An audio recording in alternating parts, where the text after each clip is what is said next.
All the cars got away cleanly.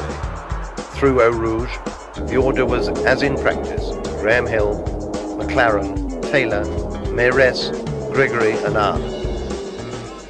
Into La Source, Hill held a slim lead over Taylor, McLaren was third, and Jim Clark a fantastic fourth, up from 12th on the grid.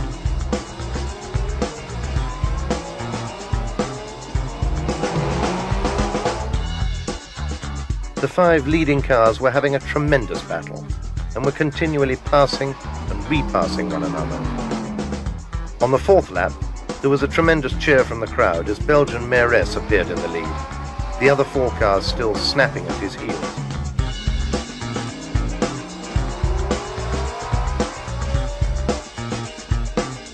After waiting and watching, Clark had moved from 5th to 1st in little over a single lap.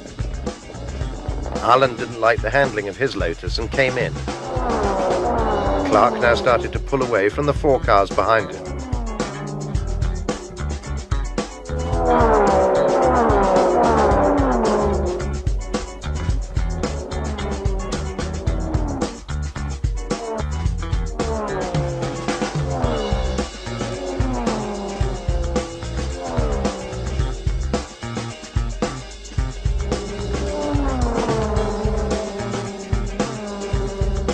Jim Clark was now lapping in 3 minutes 56 seconds, pulling away at over 2 seconds per lap.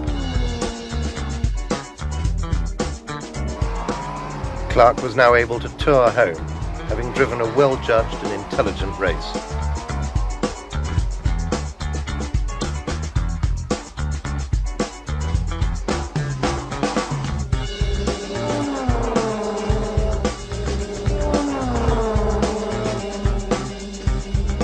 The sheep farmer from the Scottish borders thus took his first victory.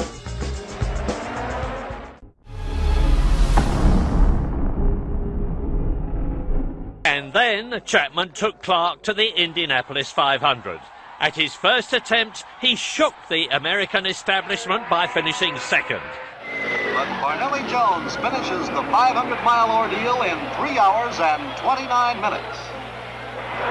Scotsman Jim Clark's Lotus captures second place. Clark had only just missed out on winning the Indy 500 at his first attempt.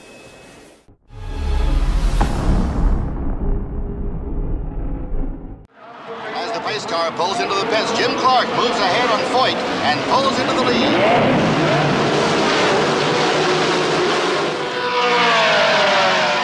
Clark continues his lead, but coming out of the backstretch, A.J. Foyt passes and moves to the front. Foyt tries to press his advantage, but Clark hangs on, determined to reclaim his lead. Jimmy Clark crosses the finish line to become the victor of the 1965 Indianapolis 500. He won that race by 2 whole laps. And lots of people don't report that these days. He flew.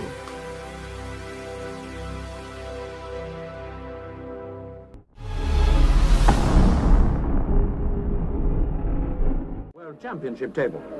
Pouring rain kept speeds down, but still the cars were lapping at more than 120. Just back from his fantastic win at Indianapolis, Jim Clark, number 17. Hot on his heels, Jackie Stewart, number 8. Reigning champion John Surtees in the pits when his Ferrari broke down. Clark's best lap speed was 125 miles an hour. He beat Stewart into second place. Clark, the first man ever to win the European Grand Prix 4 times running, now leads for this year's championship. Spa in 1963, he won by nearly 5 minutes in the rain. 2 laps of the road circuit, 280 miles next. Jim Clark, Lotus Climax. It was the second race in this year's World Championship Series.